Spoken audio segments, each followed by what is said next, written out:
संध्याकाळी जेवण बनवताना असं काही झालं की माझ्या डोळ्यातून ना पटकन पाणी आलं. Hello everyone. तर सकाळ सकाळ मस्त आवरून चष्मा लावून मी ऑफिसला गेले. ऑफिसमध्ये गेल्याच कामं राहिली बाजूलाच, पण सरांनी 2 तास मीटिंग घेतली होती. मीटिंग तर घेतलीच, पण त्याच्या पुढच्या कामांचं प्लॅनिंगसुद्धा सरांनी आमच्याकडून घेतलं.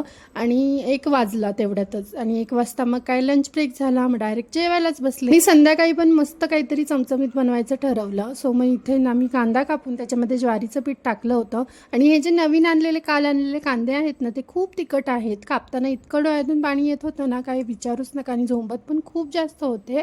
त्यानंतर त्याच्यामध्ये बेसन पीठ टाकलं थोडंसं, आणि गव्हाचं पीठ टाकलं. गव्हाचं पीठ टाकल्यामुळे बाइंडिंग छान होतं, त्याचं चिकटत नाही ते.